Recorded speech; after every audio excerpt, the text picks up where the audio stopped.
Good morning everybody, I am Sridhar Reddy. Today my topic is Graham's diffusion law.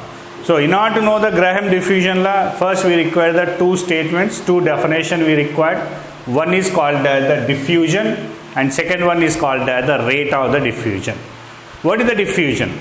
The spontaneous intermixing of two or more gases irrespective of gravity is called the diffusion. Simply we can say the intermixing of two or more gases is called the diffusion. Then second definition, rate of the diffusion. The rate is nothing but we can say the gases intermixes with each other in the unit time. How much it intermixes, that amount is called the rate of diffusion. That's why the definition of the rate of diffusion, if you observe, the amount of gas diffuses in unit time is called the rate of diffusion. And the rate of diffusion is represented with the letter small r. So I was given the two definition: diffusion, spontaneous intermixing of the two or more gases irrespective of gravity is called the diffusion. Rate of diffusion nothing but volume diffused in the unit time is called the rate of the diffusion, and the rate of diffusion is represented with the letter small r. What is the Graham diffusion law gives you?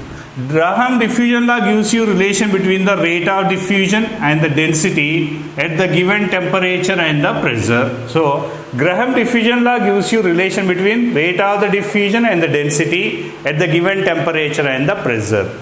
According to this law, if you observe, at given temperature and the pressure, the rate of diffusion is inversely proportional to the square root of its density, which is called the Graham diffusion law. Once again I will repeat. At the given temperature and the pressure, the rate of the diffusion is inversely proportional to the square root of its density is called the Graham diffusion law. Nothing but rate of diffusion and the density are inversely proportional to each other. What is the meaning of this one? Density is high, rate of diffusion will be less. So based on this one we can write R is equal to, remove this proportionality by keeping one constant, K by root D. Let us give equation number 1. Now we have to calculate the relative rate of diffusion of the two gases. Two gases or same gases at the relative rate of the diffusion. Relative rate of the diffusion of the two gases, if you observe, one gas is called as the rate of diffusion is R1, second gas is the R2. R1 by R2 is called as the relative rate of the diffusion. By using this phenomena, if you observe, they are inversely proportional to each other. That's why R1 by R2 is equal under root of D2 by D1. So this is the equation. So because R is inversely proportional to root D, R1 is equal to K by root D1, R2 is equal to K by root D2, R1 by R2 is equal to root D2 by D1.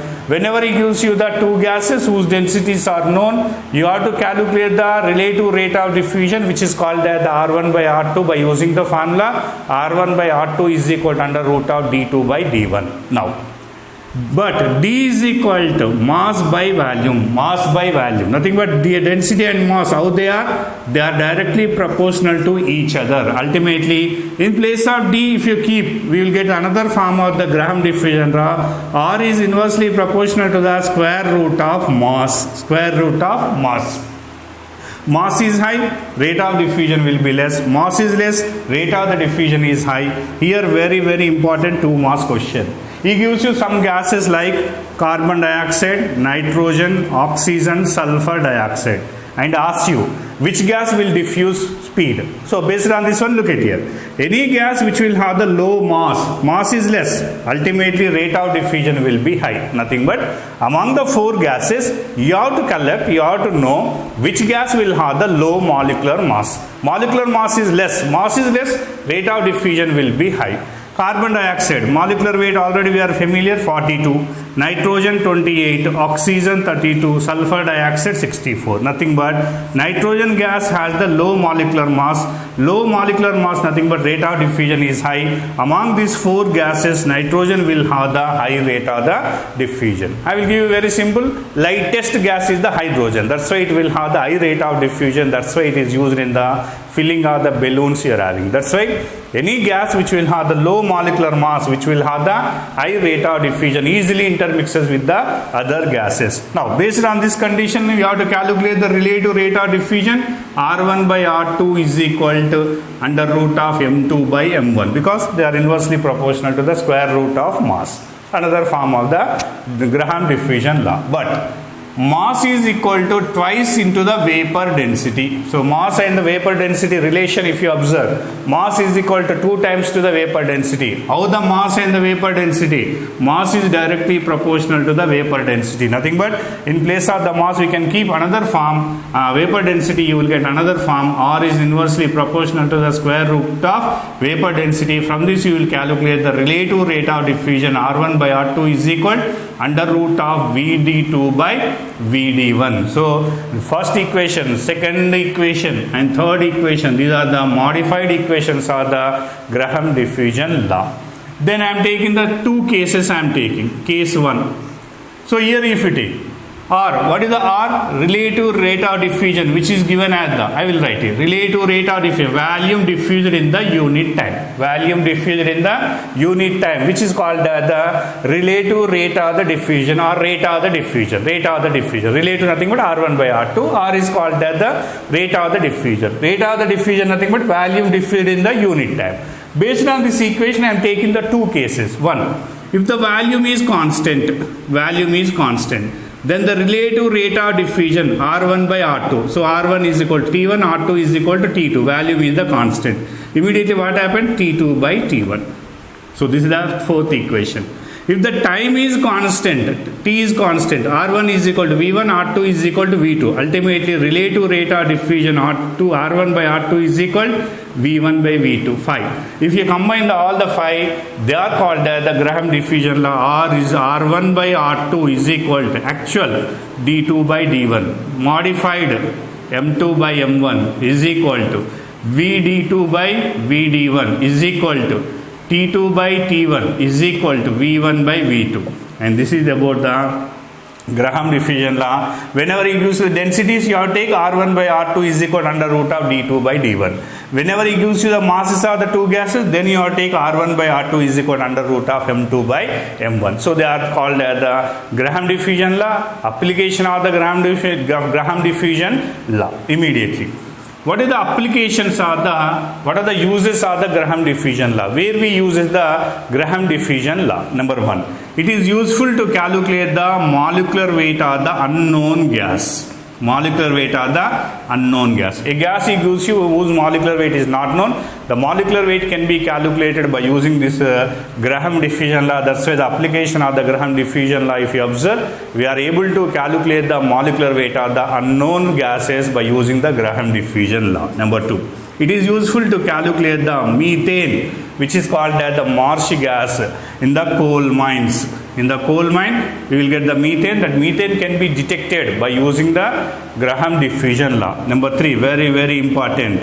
Uranium-235 and uranium-238. We have two types of isotopes.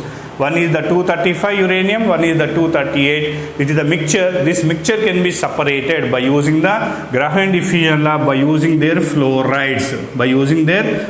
Uranium hexafluoride, masses are different. Nothing but already you are familiar. Masses are different. Nothing but diffusion rate also different. That's why they can be separated by using this technique, and which is called the Graham diffusion law. Once again, it is useful to calculate the molecular weight of the unknown substance.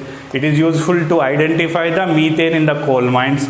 It is useful to separate the uranium-235 and 238 by using Graham diffusion law by using their fluorides. So this is about the Graham diffusion law. Once again, the rate of the diffusion, volume diffused in the unit time is called as the rate of the diffusion. Graham diffusion law gives you relation between the rate of diffusion and the density at the constant temperature and the pressure. Definition, if you observe, at the constant temperature and the pressure, the rate of the diffusion is inversely proportional to the square root of its density. R1 by R2 is called as the relative rate of diffusion, which is given as the D2 by D1. But D is equal to M by V. Nothing but density and mass, they are inverse directly proportional to each other. In place of the D, if you keep this one, you will get R is proportional to the 1 by root M. Mass is less, rate of diffusion is high. So he gives you some gases and he asks you which gas will have the high rate of diffusion. We can say on the basis of the molecular mass. Less molecular mass, rate of the diffusion is high. Relative rate of diffusion, whenever he gives you the masses R1 by R2 is equal under root of M2 by M1. And whenever he gives you the vapor density, a mass and the vapor density relation, mass is equal to rise into the vapor density. That's why R1 by R2 is equal to VD2 by V1. Case 1 and the case 2 I am taking here. Case 2 and case 1. R is nothing but rate of diffusion equal to volume diffused in the unit time. First I am taking the time is constant. Second I am taking the volume is the constant. Then you take the entire thing. Application if you take, it is useful to calculate the molecular weight of the unknown gas. It is useful to predict the methane gas in the coal mine. Third one, uranium-235 and uranium-238 can be separated by using the Graham diffusion law. Thank you.